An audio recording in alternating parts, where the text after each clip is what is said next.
Hi viewers, welcome to our channel. So ఆళ్ళ రామకృష్ణారెడ్డి గారు మరి గత కొన్ని రోజుల క్రితం వైసీపీ నుంచి రిజైన్ చేసేసారు. సో అప్పుడు మొత్తం కూడా ఆయన మీద ఫుల్ ఫోకస్ అయిపోయింది. ఎందుకు రిజైన్ చేశారు, అసలు ఏం కారణాలు అని చెప్పేసి కూడా అయితే దానికి సంబంధించిన రీజన్స్ అయితే ఈయన బయట పెట్టలేదు. కానీ ఇప్పుడైతే ఆయన ఒక స్టేట్మెంట్ ఇచ్చారు. సో షర్మిల గారి బాటలో నడవబోతున్నారు, మళ్ళీ ఎప్పుడు కూడా వైసీపీ పార్టీలోకి చేరేది లేదని కూడా ఆయన చెప్పేయడం చూస్తున్నాం. సో ఆ మధ్య ఈయన రిజైన్ చేసినప్పుడు టీడీపీలో చేరుతారన్న వార్తలు అయితే వచ్చాయి. ఇప్పుడైతే షర్మిలతోటే కలిసిపోతానని చెప్తున్నారు. మరి దీనివల్ల ఎవరికి నష్టం, ఈ నిర్ణయంతో అసలు ఏం జరగబోతుంది? సో ఈ అంశం మీద డిస్కస్ చేయడానికి ప్రజెంట్ మనతో పాటు సీనియర్ జర్నలిస్ట్ జయదేవ్ గారు ఉన్నారు. వారిని అడిగి తెలుసుకుందాం. నమస్కారం సార్. సార్, ఆళ్ళ రామకృష్ణారెడ్డి గారు ఇప్పుడు షర్మిల గారితో కలవబోతున్నారు. ఇది ఆయనే స్పష్టం చేసేస్తారు. మరి షర్మిల గారితో కలిస్తే ఎలా ఉంటుంది, ఇది ఎవరికి బాగా నష్టం చేకూర్చే అవకాశం ఉంది సార్? ఆళ్ళ రామకృష్ణారెడ్డి గారు ఈ మధ్యన వార్తల్లో ఎక్కువగా వినిపిస్తున్న పేరు ఏఆర్కే గారు. అంటే దట్టు ఆయనకు క్రేజ్ మంగళగిరిలో కదా, లోకేష్ గారి మీద గెలవడంతో ఆ ఇమేజ్ అట్లాగే ఉంది. అయితే వైసీపీలో అంటే వాళ్ళు వైసీపీ శ్రేణులు వైసీపీ వర్గాలు మాట్లాడుకునే అంశమే నేను మాట్లాడతాను. నాకు ఇది నా సొంత కవిత్వమో లేదంటే నేను దగ్గరుండి చూసిందో కాదు. మ్యాక్సిమం ముఖ్యమంత్రి జగన్మోహన్ రెడ్డి గారి కనుచూపు మేరలోనే అంతా నడుస్తుంది. ఆయన మేట నొక్కితేనే అన్ని పనులు జరుగుతాయి, ఆయన ఆధ్వర్యంలోనే అన్నీ ఉంటాయి. మంత్రులకు కాదు, ఎమ్మెల్యేలకు కాదు, ఎవరికి డెసిషన్ తీసుకునే ఛాన్స్ ఉండదు. ఏకగ్రీవ ఎన్నిక ఆయనదే ఉంటుంది, ఏ నిర్ణయం అయినా అన్నట్టుగా చాలా సందర్భాలు చెప్పారు. సో మంత్రులు కూడా మొదటి 2 ఏళ్ళతో కొంతమంది మారుస్తామని చెప్పారు, బట్ మార్చారు ఆల్మోస్ట్ ఆలు. అనిల్ యాదవ్ గారిని, కాకపోతే కొడాల నాని ఇలాంటి వాళ్ళని, బట్ సంభవ్ బొత్స గారు లాంటి వాళ్ళని కొంతమంది సీనియర్ని మార్చలేదు. ఇట్లా మార్చినప్పుడు ఎవరెవరైతే బాగా లోకేష్ గారి లాంటి మీద గెలిచినప్పుడు ఆ ప్రాధాన్యత ఇవ్వాలి, అటువంటికి ఇవ్వాలి అని ఉంటుంది కదా. దట్టు మంగళగిరి ఇప్పుడు అమరావతి రీజన్లో ఉండే మంచి పొటెన్షియల్ ఏరియా, దానికి ఆయన అయ్యారు. అయితే మొదటి నుంచి ప్రభుత్వ వ్యతిరేకత చాలా వరకు ఉన్నా, ఇప్పుడు నెల్లూరు నుంచి ఆయన, లేకపోతే భీమవరం నుంచి ఈయన, వీళ్ళందరూ ఒకరు అక్కడ ఒకరు ఇద్దరు బయటకు వచ్చి ప్రభుత్వ వ్యతిరేకత సంబంధించి మాట్లాడారు. బట్ ఎమ్మెల్యే పదవికి కానీ సభ్యత్వం కానీ దేనికి రాజీనామా చేయకుండా అలాగే ఉన్నారు. బట్ ఈయన నాకు తెలిసినంత వరకు అంటే మరి ఈయన ఎంత మనస్తాపానికి గురయ్యాడో, ఎందుకు వెక్స్ అయ్యారో చాలా రీజన్స్ ఉన్నాయి. అంటే మా బ్రాకెట్లో విషయాలు మనకి ఇప్పుడు అనవసరం. ఈయన మొన్నను అంటే సరిగ్గా ఒక 2 వీక్స్ బ్యాక్ పార్టీ సభ్యత్వానికి కూడా రాజీనామా చేశారు. ఎమ్మెల్యే పదవికి కూడా రాజీనామా చేసి పార్టీ సభ్యత్వానికి కూడా రాజీ చేశారు. అయితే దానికి అక్కడ ఆయన వర్గీయులు దాని గురించి మాట్లాడిన విషయం ఏంటంటే, సార్ మీరు ఎమ్మెల్యే పదవికి రాజీనామా చేస్తే బాగుండదు, పార్టీ సభ్యత్వానికి కూడా ఎందుకు రాజీనామా చేశారంటే, అప్పటికి ఈ విషయం ఆయన ఎంత ఓపెన్గా బయటికి రాలే. బట్ నాకు ఇష్టం లేదు అన్నట్టుగానే బయట రిజైన్ చేశారు. అయితే పార్టీ సభ్యత్వానికి ఎందుకు రిజైన్ అంటే, పార్టీలో కూడా ఉండడానికి ఇష్టం లేదు. నెక్స్ట్ ఎమ్మెల్యేగా ఎందుకు రిజైన్ చేశారంటే, జగన్మోహన్ రెడ్డి గారు ఫోటో పెట్టుకొని గెలిచావు కాబట్టి నా ఫోటో మీద గెలిచావు, నువ్వు ఇంకా ఎమ్మెల్యే ఏంట్రా అని అంటారనో ఒక బాధతో దానికి ముందు రిజైన్ చేశారు. సరే, ఇట్లా ఎంత ప్రాధాన్యత లేదు మనకు, అసలు మనుషులుగా కూడా చూడట్లేదు అనే ఉద్దేశంతో సభ్యత్వాన్ని కూడా రాజీనామా చేశారు. ఆయన చేసిన మరుక్షణమే కొన్ని ఫ్రాక్షన్ ఆఫ్ అవర్స్లో మన గాజువాక ఎమ్మెల్యే గారు కూడా రిజైన్ చేశారు, దీవన్ రెడ్డి సంథింగ్ అని. అంటే ఎంతగా వెక్స్ అవ్వకపోతే ఆ డెసిషన్ తీసుకుంటారు. నెక్స్ట్ అంటే ఒకట్లేండి, ఇక్కడ డెసిషన్ తీసుకోవడం కూడా ఇక్కడ ప్లస్ పాయింట్ కూడా ఉంది వాళ్ళకి. ఏంటంటే ఎలక్షన్స్ ముందు ఇంకా 2 నెలలు ఉందిగా, 1 నెల రోజులు ఉందనగా డెసిషన్ తీసుకున్న దానికన్నా ఇంకో 4 నెలలు ముందు తీసుకున్న దానికి కొంచెం ప్రాధాన్యత ఉంటుందిగా. ఈ ముందే బయటకు వచ్చేసాడరా వీడు, టీడీపీకో జనసేనకో వెళ్ళడానికి ఆస్కారం ఉంటుంది అన్నట్టుగానే అనుకున్నారు. కానీ మరోవైపు ఒక టీడీపీ జనసేన చూస్తే ఆ 2 అలయన్స్ వల్ల ఆల్రెడీ 10 ఏళ్ళుగా జనసేన జెండా పట్టుకుని తిరిగిన వల్ల వాళ్ళు కొంతమంది కష్టపడి పనిచేసే వాళ్ళు డిసప్పాయింట్ అవుతారు. టీడీపీ జనసేనకి ఆల్రెడీ 28-30 స్థానాలు కేటాయిస్తుంది కాబట్టి ఆ 28-30 స్థానాల్లో ఎవరైతే టీడీపీ అభ్యర్థులు బలంగా నాకు ఈసారి సీట్ ఇస్తారు బాబు గారు అనుకునే వాళ్ళు అది జనసేన కేటాయించడం వల్ల వాళ్ళు కొంతమంది డిసప్పాయింట్ అవుతారు. వీళ్ళందరినీ బుజ్జగించి సమన్వయపరిచి ఆల్రెడీ సమన్వయ కమిటీని చేస్తూ ఎక్కడ విద్వేషాలు లేకుండా అంత సామరస్యంగా నడిపిండుకు వస్తున్నారు కదా. అటు జనసేన నుంచి పవన్ కళ్యాణ్ గారు కానీ, ఇటు నుంచి సుధీర్ఘ అనుభవం ఉన్న బాబు గారు కానీ కదా. సో అలా ఉన్నప్పుడు ఇంక వైసీపీ నుంచి వాళ్ళకి ఇంకేం అవకాశం ఇస్తారు?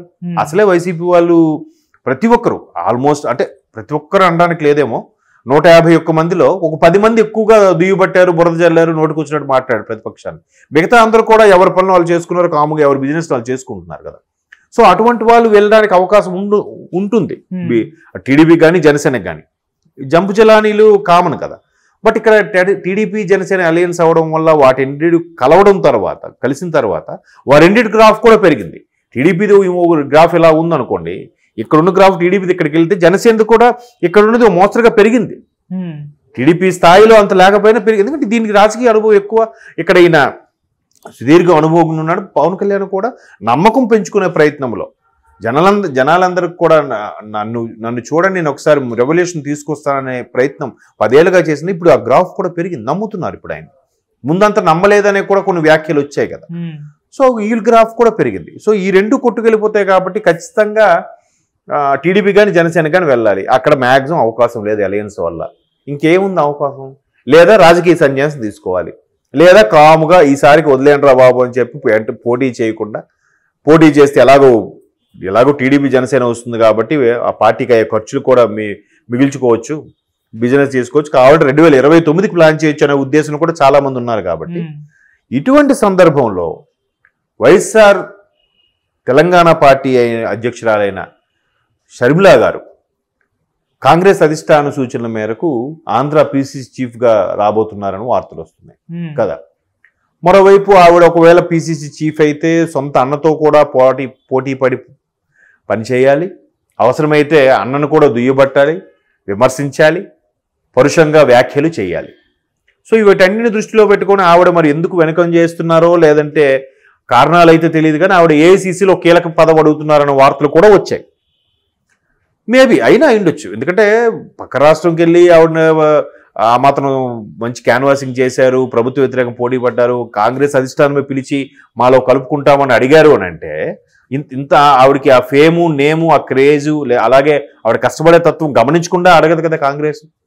ఇవన్నీ కాకుండా ఇంకో పెద్ద క్వాలిఫికేషన్ ఏంటంటే రాజశేఖర రెడ్డి గారు అమ్మాయి కదా. సో అందుకు కాంగ్రెస్ కూడా కలుపుకుంటుంది. కానీ కాంగ్రెస్ ఇప్పుడు అక్కడ ఒక అవకాశం ఇస్తే కాంగ్రెస్ ఒక మోస్తరుగా దాన్ని లిఫ్ట్ ఇచ్చినట్టు కూడా అవుతుంది కాంగ్రెస్ని ఆంధ్రాలో. ఎందుకు? బీజేపీ కూడా తెలంగాణ ప్రకటించడంలో సహకరించిన బీజేపీ ఎంతో కొంత మోస్తరుగా ఉంది ఆంధ్రాలో. తెలంగాణ ప్రకటించిన కాంగ్రెస్ ఎందుకు భూస్థాపితం అయిపోవాలి? అలా అయితే బీజేపీ కూడా భూస్థాపితం అయిపోవాలి కదా. బట్ బీజేపీ ఎంతో కొంత ఉందిగా ఆంధ్రాలో. సో మనం కూడా బతికించుకునే ప్రయత్నం చేద్దాము అని. మరోవైపు ఇక్కడ రేవంత్ రెడ్డి గారు కాంగ్రెస్ గవర్నమెంట్ ఫామ్ చేయడంతో ఆ ఉత్సాహం కాస్త పెరిగింది కాంగ్రెస్కి. తెలుగు రాష్ట్రాల్లో కాంగ్రెస్ని మరొకసారి రెపరెపలాడించాలి, ముందు ఒక స్థాయికి తీసుకురావాలనే ఉద్దేశంతో రాజశేఖర రెడ్డి గారు ఎలాగా కాంగ్రెస్ ముఖ్యమంత్రి కాబట్టి అతని యొక్క తనయ షర్మిలా గారు కాబట్టి ఎంతో కొంత పర్సంటేజ్ ఓటు బ్యాంక్ని గెయిన్ చేయొచ్చు అనే ఉద్దేశంలో షర్మిలా గారిని పీసీ చీఫ్గా చేసే ప్లాన్లో కాంగ్రెస్ ఉంది. సో ఎలాగూ ఆవిడ వస్తున్నారు కాబట్టి రాజశేఖర రెడ్డికి బిడ్డగా ఆవిడ కొంత ఆదరణ లభిస్తుంది కాబట్టి ఇక్కడ మన ఏఆర్కే లాంటి వ్యక్తులు ఖచ్చితంగా షర్మిలా గారి గూటికి చేరే అవకాశం ఉంది కదా. సో ఎలాగూ టీడీపీ జనసేనలో ఖాళీలు లేవు, ఛాన్సే లేదు. అది ఎలాగ క్లీన్ స్వీప్ చేస్తుంది, వస్తుంది. బట్ గౌరవప్రదంగా ఉండాలి. ఎంతో కొంత ప్రభుత్వ వ్యతిరేకత నుంచి నేను కూడా బయటకు వచ్చానరా, రేపు పొద్దున 29లో కూడా ఎలక్షన్స్లో పోటీ చేయాలన్నా, ప్రజల్లోకి వెళ్ళాలన్నా ఒక అవకాశం కోసం, లేదా రాజావారి అమ్మాయి షర్మిలా గారితో నడుస్తున్నాము, ఆ పడకే కదా ఒకప్పుడు షర్మిలా గారు కూడా సొంత చెల్లెలైండి కూడా పక్క రాష్ట్రంకి వెళ్ళిపోయారు అనే నినాదము మరి ఇంకే ఇతర కారణాలతో చూపిస్తూ షర్మిలా గూటికి వెళ్తే కొంత పాజిటివ్ వైబ్రేషన్స్ వస్తాయి కదా, పాజిటివ్ వైబ్ వస్తుంది కదా. ఆ ఉద్దేశంతో ఆయన షర్మిలా గారు వెళ్తున్నారని కూడా నా అభిప్రాయం. సో అందుకే ఇంతకుముందు ఎవరో మిత్రులు కూడా చెప్పారు, ఇంకా ఆయన ప్రెస్ మీట్ కూడా చూశాను, ఇకపై అక్కడ వెళ్ళేది లేదు, అటు తిరిగి చూసేదే లేదు, అక్కడ ఆ అంకం అయిపోయింది, ఆ ఘట్టం ముగిసిపోయింది అని చెప్పి ముందున్న జగన్ గారి ఫ్లెక్సీలన్నీ కూడా తీసేసి షర్మిలా గారివి, విజయమ్మ గారి ఫ్లెక్సీస్ కూడా పెట్టుకున్నారట కొంతమంది. చూసిన నేను ఆ విజువల్స్ చూడలేదు కానీ ఫ్రెండ్స్ చెప్పారు కొంతమంది. సో అంటే ఆ స్థాయిలో వెక్స్ అయిపోయారు కాబట్టి ఎంతో కొంత ప్రజల్లో పర్లేదు ఈయన బాగానే చేశాడు అనిపించుకోవడానికి, ఈయన చేయడానికి అవకాశం ఇస్తే కదా. మొత్తం ముఖ్యమంత్రిగా డెసిషన్ మీద నడిస్తే ఇంకా కింద స్థాయి అదేదో బొమ్మరిల్లు ఫాదర్ లాగా మొత్తం ఆయన చేస్తుంటే ఈయనకి మరి ప్రాధాన్యత ఎక్కడ ఉంటుంది? కింద స్థాయి ఉద్యోగులు, కింద స్థాయి కార్యకర్తలు ఈయనకి ఎక్కడ ప్రాధాన్యత ఇస్తారు? అటువంటి మనస్తాపంతో ఉండేవాళ్ళు చాలా మంది ఉన్నారు. ఇంక మీరు రాబోయే రోజుల్లో చూస్తారు. సో ఇది ఆరంభం ఆ ఏఆర్కే గారితో. సంక్రాంతి తర్వాత మీరు ఇంకా రోజుకు ఒకటి మనం డిస్కస్ చేసుకోవచ్చు. ఇంకా రోజుకు ఒకటేంటి చాలా డిస్కస్ చేసుకోవచ్చు. సార్ ఇవాళ 5 చేశారు, ఇవాళ 10 మంది చేశారు అన్నట్టుగా.